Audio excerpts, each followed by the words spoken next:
Welcome back, ladies and gentlemen. This is the Q&A podcast. I'm one of your co-hosts, Jason Avant. I'm here with my main man, Quintin Mikell. Say what's up to the people, Q. What's up, everybody? Happy New Year. Hope everybody had a great uh New Year's weekend. Had a lot of fun. As you can see, I'm still a little scruffy, so still trying to recover from the festivities. But yeah, man. We're back. We're ready to go. Yeah, I would say this, Q. Happy New Year to you. You are adorned in your Kelly Green Eagles hat. I'm in my Michigan gear. It's the day after we beat Alabama here in the Rose Bowl. I'm in California and wanted to make sure we got this show in. We're a little bit late, but I had to cover the game last night on Cloud 9 early in the day. Michigan, kind of made up because the Eagles played horribly this past weekend. And I have to say, I asked for forgiveness. I said the Eagles defense was playing better. I guess I would jinx them. And definitely did not play well that game. A lot of things that transpired. Want to say thank you guys for tuning in to the Q&A podcast, to Adam, Jeff, everyone that's responsible for having us. Want to say thank you. Continue to email your questions to insidethebirds@gmail.com. Also, follow us, Facebook, Instagram, Twitter, and thank you for all that you do. All right, Q, let's get right into this show.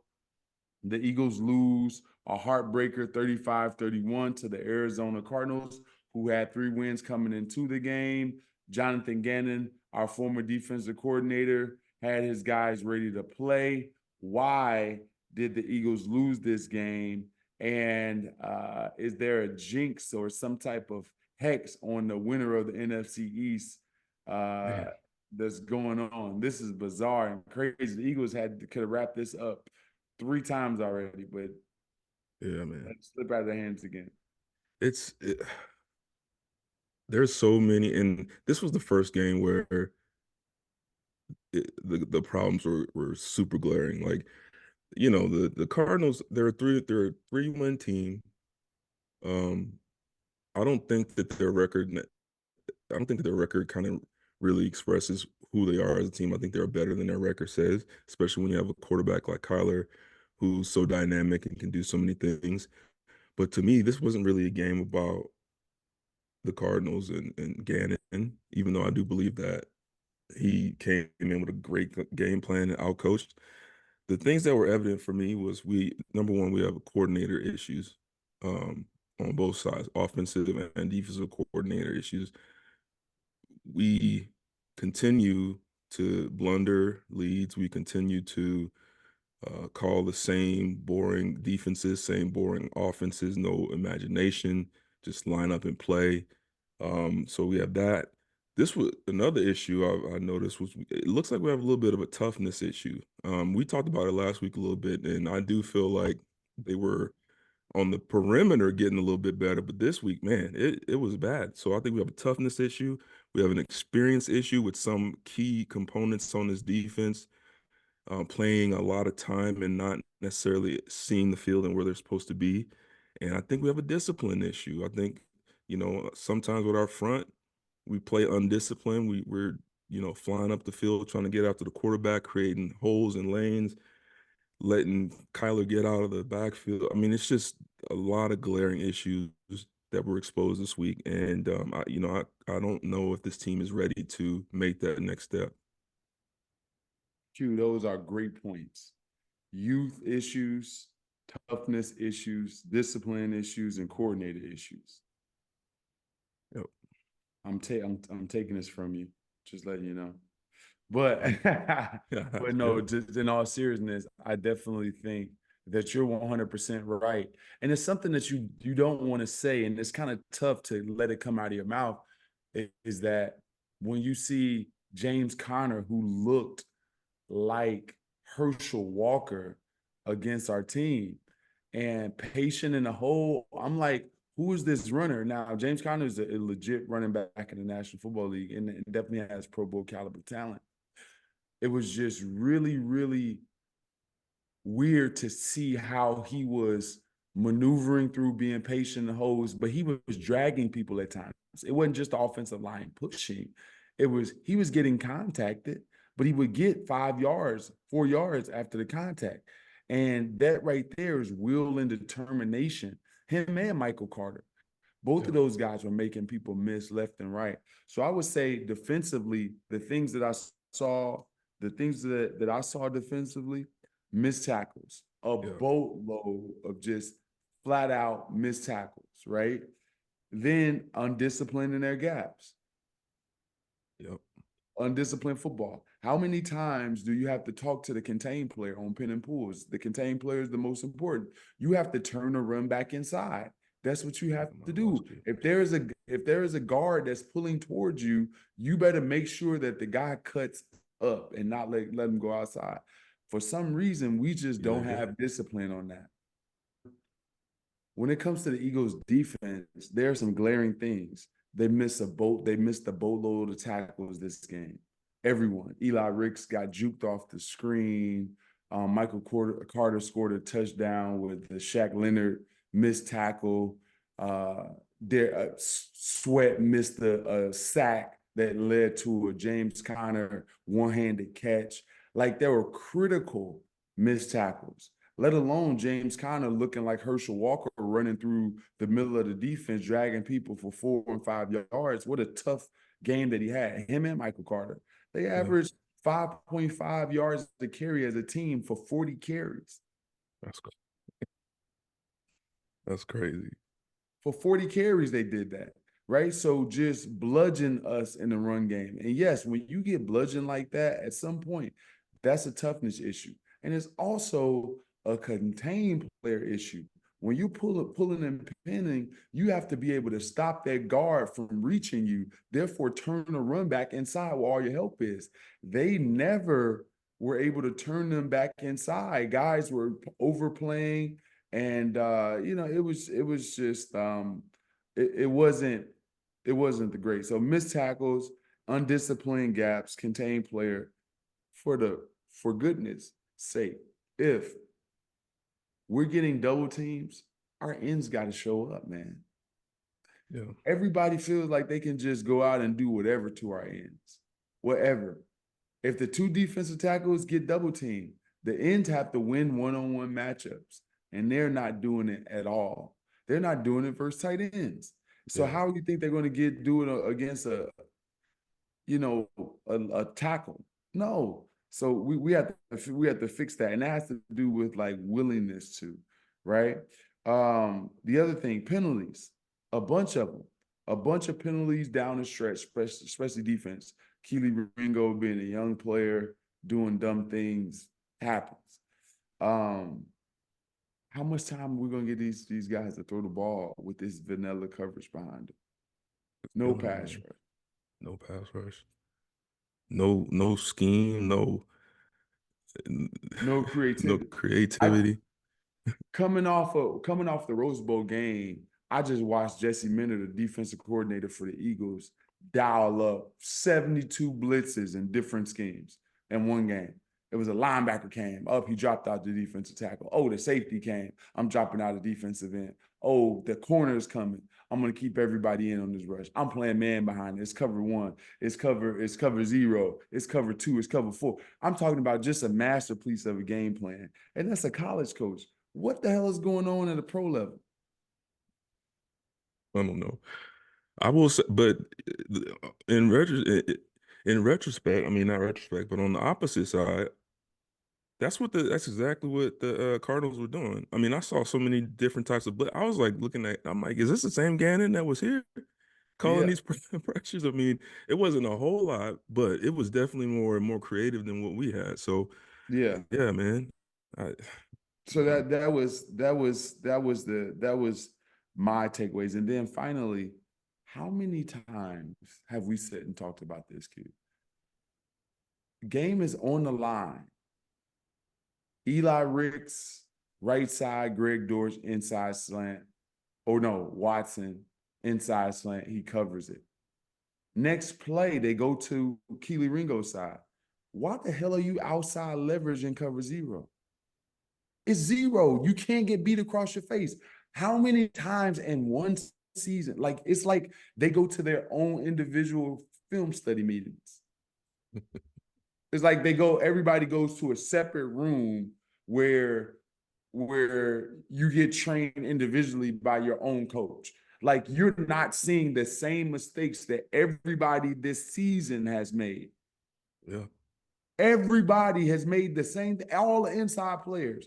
At some point, Keely Ringo, I know that you're a young guy. Yeah. But we've given up 5 touchdowns like this the entire year with the same thing. At some point, you learn, like, hey, if I would rather you get beat out than beat in this situation. Absolutely. Someone is tall, and that's the thing. Someone as tall and athletic as him, you'd rather make them throw the outside throw because that's a harder throw with a long, fast, athletic body. All he's got to do is this right here. And I remember I was watching the game, and the commentator was saying how on one of those touchdowns, I think the one we're talking about, that Ringo was sitting flat-footed. I'm like, that's exactly what you want on the goal line. You want to Yeah, no, sit he didn't know flat-foot it. Yeah, flat-footed, but you want to be inside flat-footed, not inside. outside Yeah. flat-footed. Yeah. Yeah, exactly. So you're supposed to sit flat-footed, but you're supposed to be inside. He was outside leverage flat-footed. And we've made the same mistake 5 other times this year. And there's just no growth and improvement. Yeah. Yeah. It's a Um, shame. yeah, it's definitely a shame. When it comes to the defense, Q, was it something that you feel like Jonathan Gannon just knew the Eagles like offense, or or they understood the scheme. He understood the Eagles scheme defensively and tried to attack it with the offensive coordinator. What do you think? Yeah, I think obviously he had some familiarity with the personnel and the players and kind of had a feel for things that Jalen probably doesn't like to see. And so there's that. But I also No, I think, want you to look at it from a defensive perspective. Him coaching the defense, because I said that wrong. Him coaching this defense and understanding the strengths and weaknesses of the players that he's coached. Do you think that helps them? yeah, I think so. Again, you Yeah. mean against the Eagles, right? Or you mean Against the just in Eagles general? defense. Like, yeah, he even though he's not calling offense, he can go in there and say, hey, listen, this is what they like to do. This is the scheme. This is what they're going to be good at. That type of thing. That's a good question, man. I don't know because there's been so much. I do think that personnel wise, I think he had some help with. I think he did help out the offensive coordinators a little bit for the Mm-hmm. for the Cardinals. But again, like we said, I don't. It's not too much you got to learn. I mean, they line up in cover one and they stay in cover one. They send an all out blitz when the game is on the line, when everyone in the stadium knows they're going to blitz. They attacked. They attacked Reddick and allowed him to get up the field and confuse him with some play action and or sweat. And so I agree with you. I do think that there is a little bit of that, but I also think that the Eagles defense just doesn't do any favors by the way they're calling these games. And I don't know if it's because remember when they replaced Desai. So I don't. The thing that's confusing is this Desai's defense and Patricia's calling it, or is this Patricia's defense? That's the thing. And see, We and don't this know. is the frustrating part of it is It this is got to why be the I size was defense not on because board. Patricia's a 3-4. Right. And so this is Yeah. why I'm not on board with the whole demotion thing because now there's no identity for this defense at all. Mm-hmm. No one can tell. I don't even think they know what the identity of their defense is. At least with the side in the helmet and making the calls and progressing through, you at least had a vision or some type of a Mm-hmm. idea what this is supposed to look like. I have no idea, honestly, what this defense is supposed to look like anymore. Mm. So absolutely frustrating. Definitely frustrating. All right, let's talk about some key plays as far as the defense. James kind of running through the middle.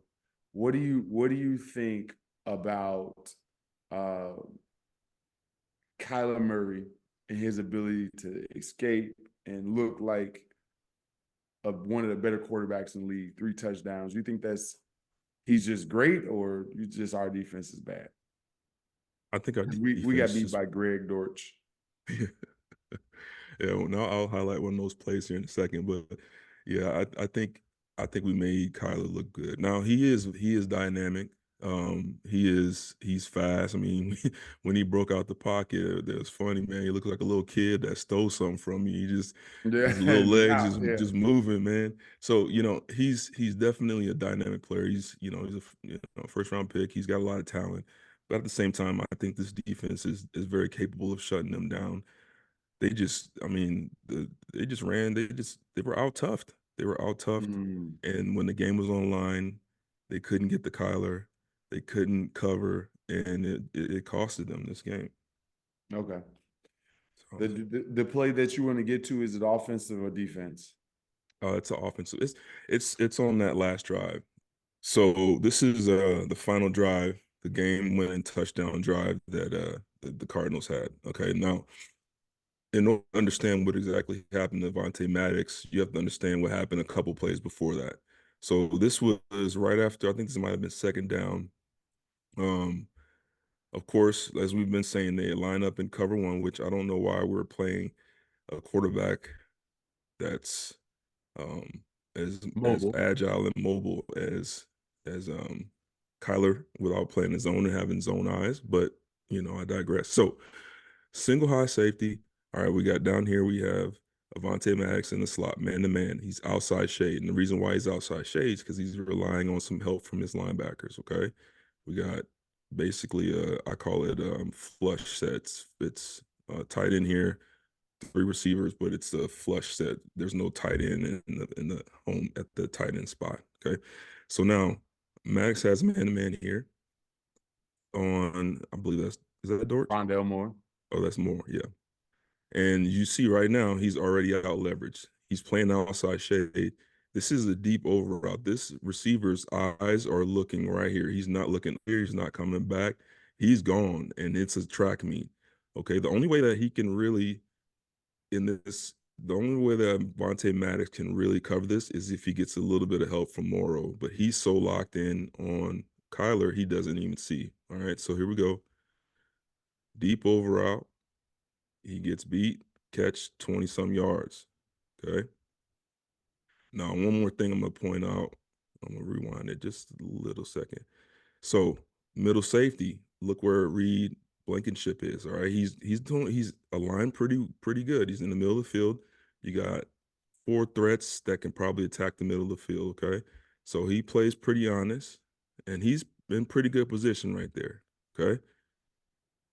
All right, they get a big play on us. Linebackers got to help out. Morrow's got to get underneath that and help us out. Okay. Now let's fast forward a couple plays later. Okay, sorry, that's the okay. I believe this might be the next. This is No. Oh, yeah, and I wanted to highlight this as well. This is what we talked about, how we don't have an edge in our run game. Okay, so we got press corner here. This was Ricks. We got a tight end right here in the same flush look. All right. I could see he's talking.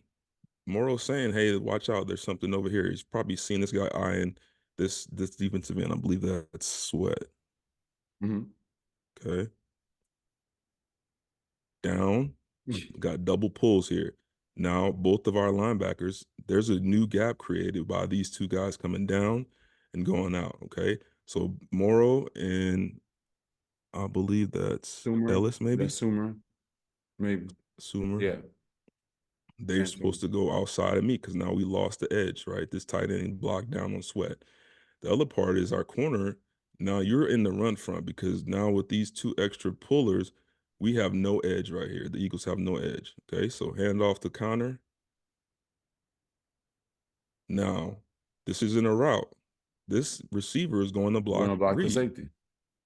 Now that's called crack and replace. Once he blocks here, you got to get your butt up the field fast, and I mean fast because you don't want these big boys, rolling up on you. All right, so boom, right there. Now that's not what you want to see as a cornerback. He's about 6 yards from Connor, who's been running over everybody, and he's square, flat-footed. All right, so What happens? He gets the big boys on him. All right. Tries to fight him at the end. Okay, I'll take that before the snap, though. All right. So you can see a little bit better here. They see it coming. So here's the He thing just right takes it. there. Q, Josh Sweat in this situation, Mm-hmm. when you an aware defensive end, you understand crack. The first thing that the safeties is yelling, and I know the linebackers, crack, crack, crack, crack, split. The first Yep. thing, you and I know this. And some defensive ends will stand up in that situation or align outside of him. Yep. You have that ability to. You have that ability to line outside of the guy. Absolutely. You can line head up. You can, Yeah, like you head said, up. You stand can up right there. move because he's in that split for a reason. And he's hunched down, letting you know that he gonna block you. And you just like oblivious to everything. Just zero awareness. Captured right there. That's exactly what they want. And then he's a tight end. Whoop his ass. You're a defensive end. Yep. And Like then they're like, yeah. And then our linebacker, Morrow, he tries to do a good job, but he's heading at this angle when these big boys are running outside here. So he's got to say, okay, my end's not doing great here. I need to go here. Here, yeah. All right. He doesn't. He goes too tight. Reed gets cracked, and now you got a big old lineman and a big James Conner one-on-one with Ricks. Mm-hmm. Okay. Boom. That's it. All right. All right. Here it is. Okay. Same look. Now they're in trips. All right. Same coverage, cover one. Maddox decides to press right here. Okay. He's thinking, okay, now it's almost the same look that he had before with this receiver looking like he's gonna go over. So he's in his head thinking, it's gonna be an over route. Nope. All right. So all he's got to do is trust that his safeties and linebackers are gonna help him out and stay outside and let this route run right into your chest. Okay. The other part I want to highlight is look how far our safety Reed is over here. He's all the way on the opposite hash. If he was aligned better, especially with trips to this side, if he lined more in the middle of the field, he would be able to help at least get this guy on the ground. Okay. So the worst part of this play is there's the completion, but the worst part is the non-tackle. And Reed's in the middle of the field. If he's where he's supposed to be, more like here to the trip side, maybe Dortch gets maybe 5, 6, maybe 7 more yards, but we have a body presence over here. Okay. So it's just little stuff like this. And he runs down and, this is also that makes it a more difficult tackle for you as well, coming inside out. But now they're at the, 6-yard line. So it's just little stuff like that we keep seeing over and over again, and just awareness wise. And I know these guys have the ability to do it. They just have to play a little bit smarter, play a little more disciplined, and understand. And that's, to me, that says coaching. That's a coaching issue right there. So Great breakdown, Q. so Great breakdown. it was a little bit long, but hopefully, yeah, great breakdown.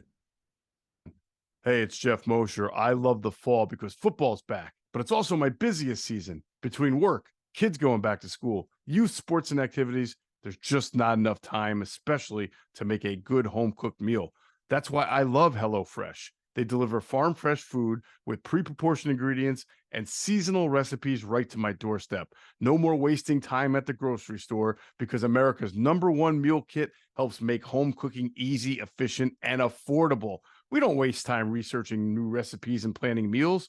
With HelloFresh, the shopping's already done. The perfect amount of ingredients arrive with step-by-step recipe cards. How efficient is that? Plus, HelloFresh saves you time and money. HelloFresh is 25% less expensive than takeout, so you'll get a home-cooked meal without digging deep into your wallet. Don't forget about taste and selection. HelloFresh makes food for meat lovers, seafood lovers, vegetarians, and those who love variety. My personal favorites are the spicy Creole stew and pecan crusted trout, 2 dinners my whole family enjoyed, and we actually had time to sit down together and eat at the table. Go to HelloFresh.com/50Eagles and use the code 50Eagles for 50% off plus free shipping. That's HelloFresh.com/50Eagles. Use that code 50Eagles for 50% off plus free shipping. Act now for America's #1 meal kit? All right, so here's a question we have from Jeff S. He says, "Can this defense be fixed?" Can the defense be fixed this year? No. No, they're not talented enough to be completely fixed. And I'm tired of giving them the benefit of the doubt, saying if they get this person back, if they do this, if they do that. Their tape just doesn't prove that they're sound enough this year to compete with the better teams in the league. So I don't think this defense, as constructed, will be able to be fixed. They need to get younger at the cornerback position.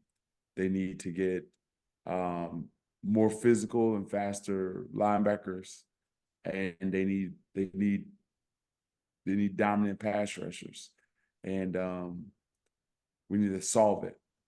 We need to solve it. So there's a lot of things, and then ultimately we need a scheme that's a true NFL scheme and not just trying to sustain. We need a true NFL scheme that's going to confuse and get after him. Yes, I don't think it'll be fixed this year. What about you? Yeah, I agree. Early in the season, midpoint in the season, I had a lot of faith.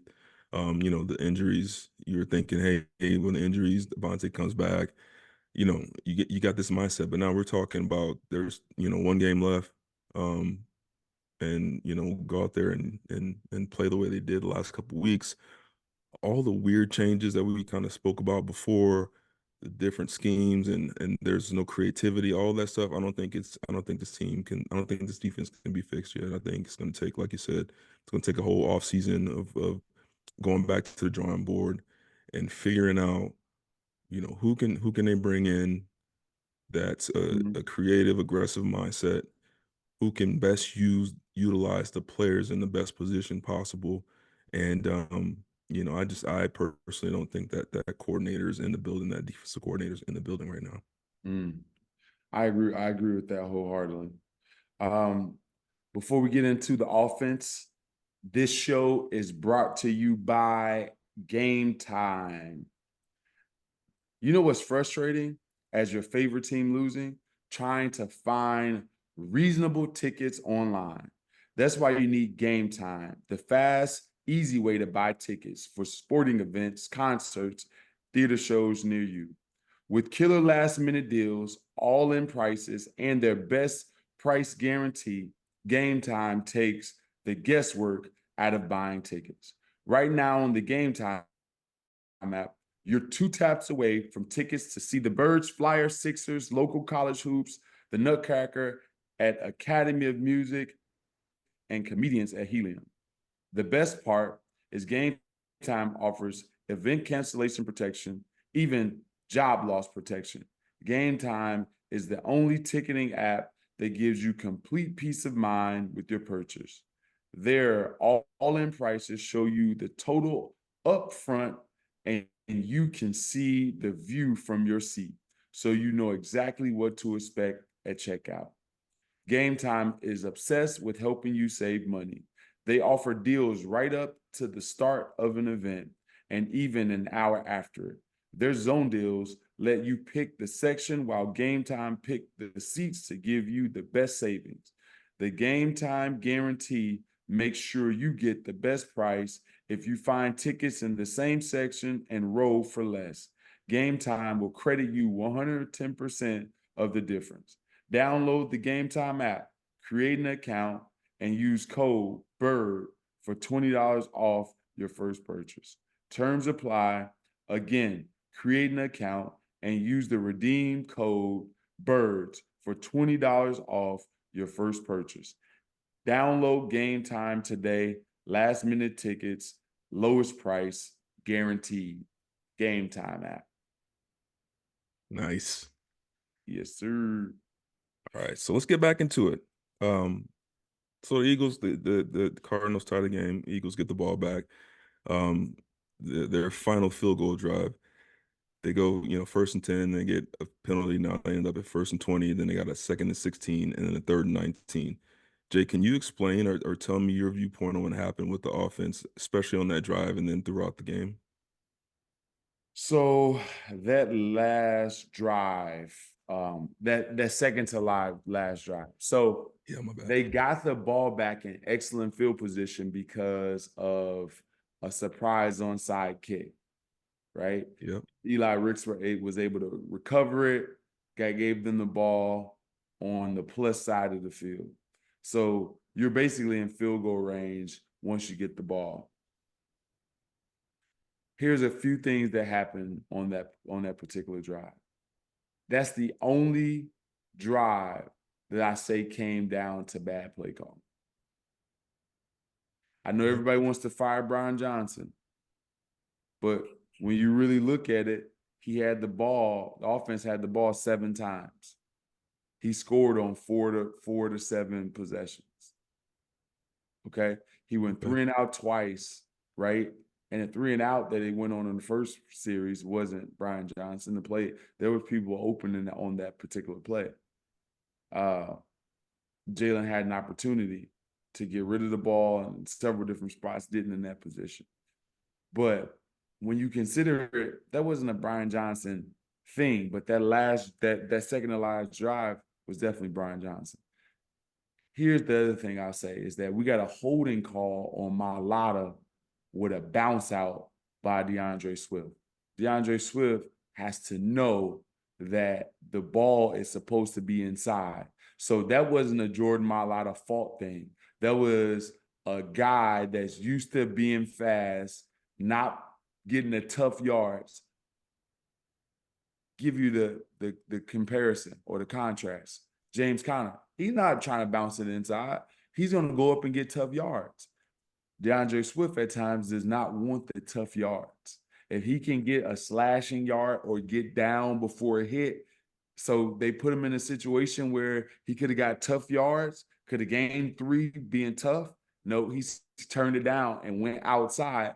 And the offensive lineman, the tackle, thinks, hey, man, this is supposed to go inside. And it doesn't. So he's caught holding, which is not a Jordan Mailata fault issue thing. That was actually the running back that caused that holding penalty. So that was one thing. And then you run 2 straight. You run a design quarterback run, gets you some yards. Then you run a read option play. And they blitzed it. Why would you run a read option play on 2nd and 16? Not a run pass option, a read option. There was no passing element to it. It was either you're going to let it go to the running back or you're going to keep it and go right. It was read option play. That was a horrific call in that situation, 2nd and 16. Pass the ball, man. Pass it. And then on the last play, it was a screen. 3rd and 20 is not many options after that. But that was DeAndre Swift messing up the drive by not wanting tough yards. And then it was 2 bad calls by Brian Johnson in that situation. I thought that was as bad as it gets on 2nd and 16 to run a read option. I thought that was a terrible decision. See, and here's my frustrating thing with this, right? You can tell that Brian Johnson scripts his plays. The first 15, however many scripts, you see motion, you see shifts, you see misdirection. And it's like after he gets past that part of his script, he does not go back to it. Like if you think about it, when earlier in the game, it's a lot of different moving parts. Yeah. And then once he gets to that second quarter on, it's very, very basic, very vanilla. And, that's a perfect situation. That's a perfect example of, now he was behind the sticks, and I understand it gets a little bit complicated. You don't want to lose the yards. You don't want to lose the opportunity to just get the field goal. Mm-hmm. But just I noticed that there's no creativity beyond what's scripted. Which is weird to me. And that's fair. And that's a fair thing. And AJ Brown is frustrated with Brian Johnson and the coaching staff. And that's something to be said. He hadn't talked to the media in 2 weeks.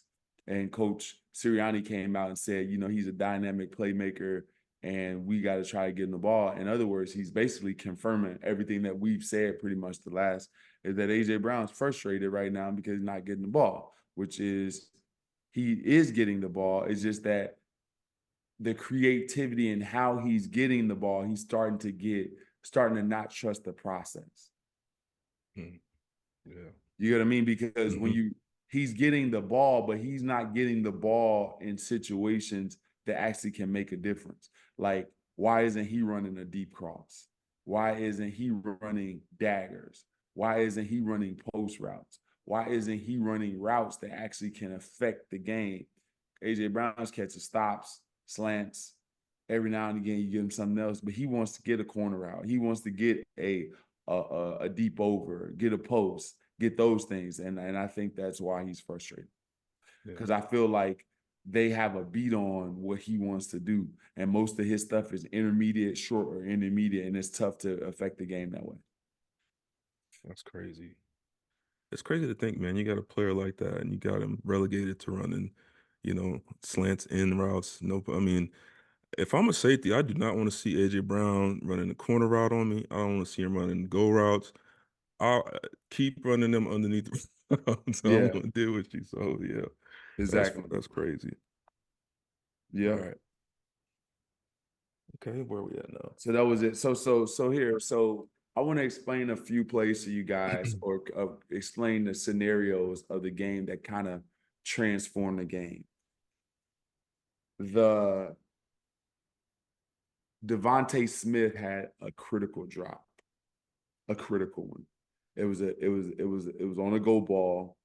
They blitzed him. Jalen stepped up, took the pressure, knew he had him, ate a hit, and delivered a strike to him. Now, it wasn't the perfect place. It was over the outside shoulder. I've seen Devontae make that a million times. But that drop after the Cardinals had momentum and had an opportunity to go back up and or extend the lead.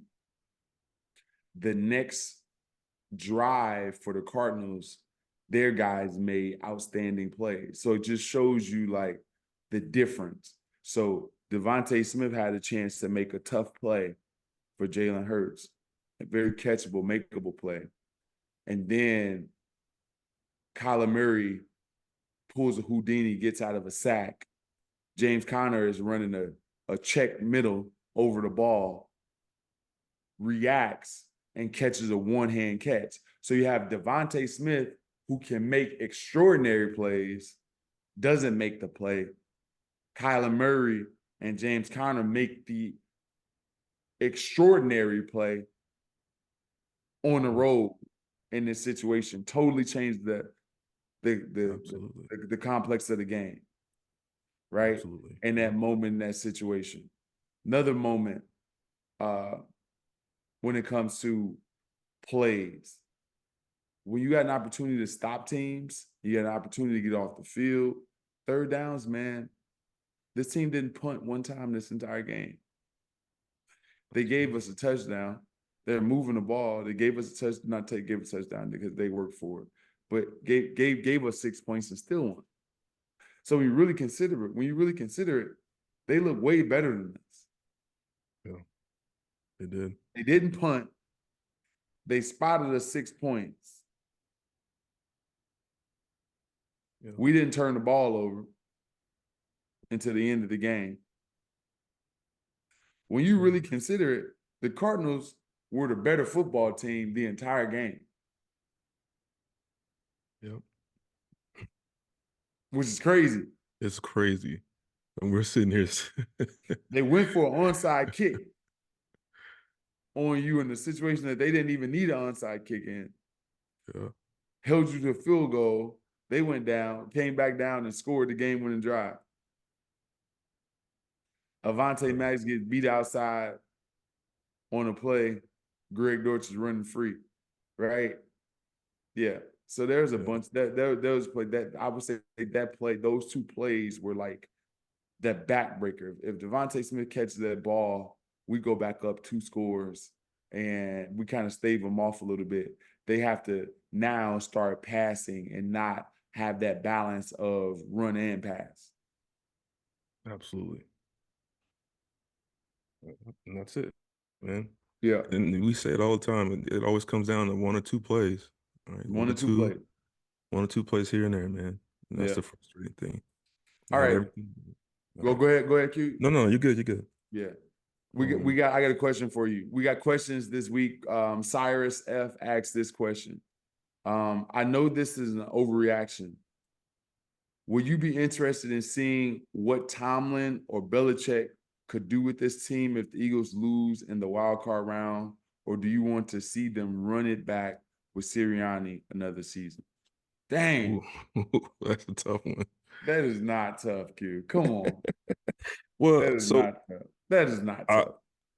Well, this is the way I'll say it. All right. So first of all, I don't like Belichick personally. I think he's a great coach, phenomenal coach. I just don't think he would work well in that building, especially not with Howie. I think they would butt heads. Clash, yeah. Too much ego there. Too much. Yeah.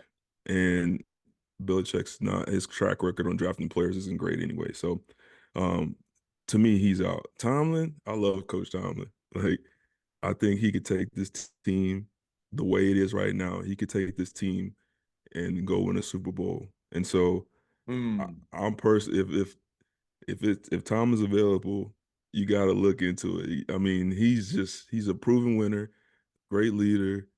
You know, he gets the guys to play for him. I mean, look what's going on this year, and they're still kind of in the hunt right now. So, you know, I think he'd be crazy not to consider bringing Tomlin in. No, Q, I think you're crazy. going too far. This isn't Cyrus. Cyrus, listen, Cyrus, you're my boy, but this is so much of an overreaction. Now, I get Q's point. He's not wrong. I think Coach Tomlin will make you a tougher football team. The one thing that you will never say about a Coach Tomlin team is that they're soft. Yeah. This team this Eagles team is a soft football team. Mm-hmm. They are. Yeah. I can't structure it or phrase it any other way. This particular team is soft. Now, you can't say that about a Tomlin coach team. However, even with that being said, I'm still punting it. I'm dismissing the whole thing. Coach Sirianni has did a great job since he's come to the Eagles. He's a winner. They've gone to the Super Bowl. He's only in a short term of his career. I definitely think that this is an overreaction. So, yeah, could you possibly have a tougher football team? But it doesn't say that you're going to have this same football team, because there's something to be said about the coaches liking Sirianni, or the players liking Sirianni, and I think he should keep his job. I don't think that we should be looking for another coach. I just think that we have to get better personnel. Just think that we do. I think our personnel is better on paper than it is on the field. Yeah. So let me ask this then, because I agree with you, everything you said.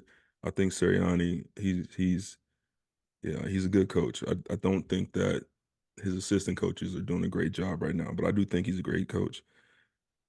Do you believe in the whole he's lost the locker room thing? Because I've been hearing that a lot, that people think, or they're considering whether or not he's lost the locker room. Do you think he has? I think there's too much smoke, and I think Jalen is the one that can control this narrative, right? So, the only way, you and I know that the only way that you lose the locker room is that if you are hurling, for the lack of better terms, bullshit to the players. That's really the only way you lose the locker room. And the reason is because we watch the same film you're watching. Mm-hmm. And if you want to protect your coach and not give the truth, that's when you start to lose the team. Because if Brian Johnson is the problem, or if Patricia is the problem, and you don't step up with the team and let the team know, hey, we can do better at this, and you're selling that there's not a problem there, that's when the players can get frustrated. Absolutely. Okay, so that's the only time you kind of lose the locker room as a coach, is when you're not being accountable and you're not holding everybody to the same level of accountability. Fair point. Okay. Now, there's too much smoke to say that there's not a problem. I don't know if he's lost it, but I will say this. There's too many anonymous people talking. A.J. Brown not speaking to the media. Jalen Hurts saying things like, we got to be fully committed. His regression this year, there's a lot of things that are pointing to fracturing in the locker room. Yep. And this is when you need some strong leaders, man, to step up. Your leaders are not playing. Brandon Graham is not playing a bunch. Fletcher Cox is playing. They're getting pushed around right now. Yeah. There's a disinterest in certain aspects of this game. Like, dudes are not putting their body and trying to tackle people the way that they should be. And our runners are definitely not running like James Conner and Michael Carter was running yesterday. They're running like they got bills to pay. That's real. Yeah, they seriously, they weren't thinking about leg injuries. They weren't thinking about, they were thinking about bruising people and getting yards. That's what they were thinking about. They actually played like they had ramen noodles and Spam in the cupboard. They have that dog in them, man. Man. Nah, noodles and Spam. We playing like we got reservations for Capitol Grill. That's what we playing. All right. All right. We got one more question. I love it. This one's from Zach B. He says, why does Nick Sirianni / Brian Johnson call so many wide receiver screens when this team can't execute them well? Our best screenplay came from a swift screen with the offensive line blocking. It's actually a good question. Why do we run so many screens? It's a great observation. Zach, I have no idea, buddy. It's a great observation. We got Devontae Smith hurt this weekend out there blocking for Gainwell. Why the hell is Devontae Smith still out there blocking? You missed. I swear you said that every week. I know he likes it. And that's okay. But he's 180 pounds, 70 pounds. I'm giving him pounds. Why? Your guess is as good as mine. That's just inept coaching. That's all it is. That is. You're not growing. You're not growing. That's a great question, Zach. We're not growing. The players aren't growing and the coaches aren't growing. That's it. So, like, when you told, so is this a situation? Because I'm glad somebody else seen it though. You go ahead. No, because like when we talked about this earlier, one of the coolest things that I learned from you that I didn't know is that you guys can decide to switch places on certain plays. Yeah. Is this a situation where they may not have that freedom? Or no, they definitely don't have the freedom. That's a play call, or it could be a line that was a design play because Gainwell was out there. That was a kind because there's no way that the running back is out there. So that was a called play. Okay. The only other time that you have the autonomy or you may get caught in a situation with a player that you don't want to block is if you're in 2 minutes. If you're in 2 minutes, it's the first people that line up and you got to just run a play. But I'll take my extra second being the one that's going to get the screen started because I don't trust him. First of all, I know that I'm going to make the block, and I don't trust that the Devontae Smith is going to be able to, make the block. Makes sense. You know what I mean? Yeah. So, but I don't know. Why do you think it's so appealing? Like, man, we're going to hit him with this one. They'll never see it coming. It ain't worked all year. Yeah, we're gonna get him. No, we're not. No. Oh my goodness. Michael Johnson whooped our ass all last week with a couple weeks ago with Seattle on the screens.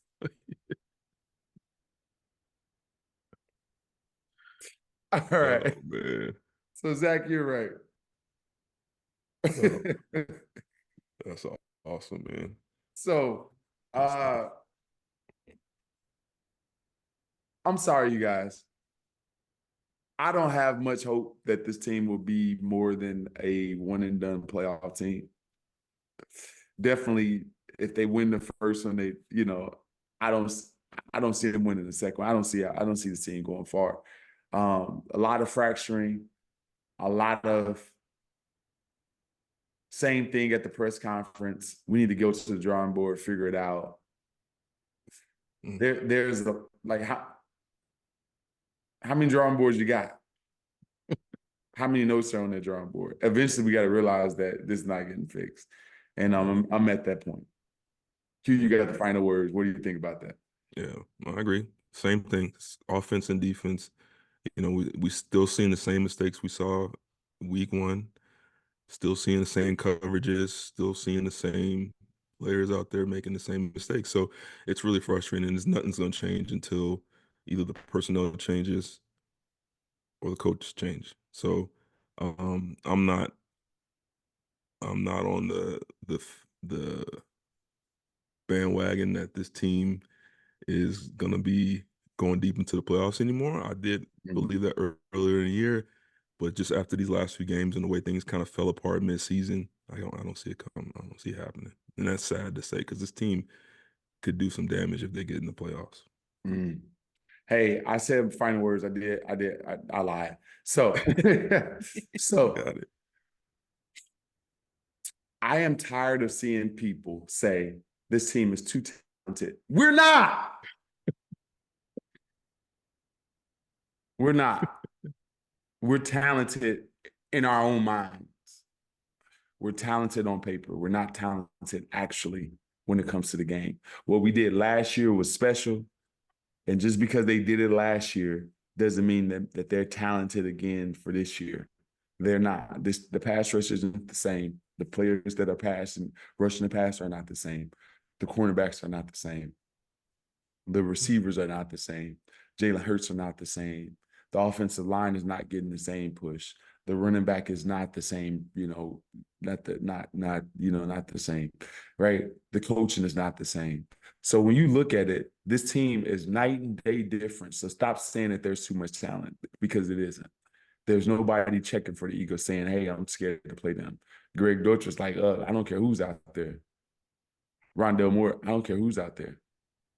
Justin Watts, I don't care who's out there. Come on. Oh man. Yeah. So that's sad, man. That's sad, but it's the real. This is the Q&A podcast. Thank you guys for tuning in. We appreciate all you do. Thank you guys very much. Email your questions to insidethebirds@gmail.com.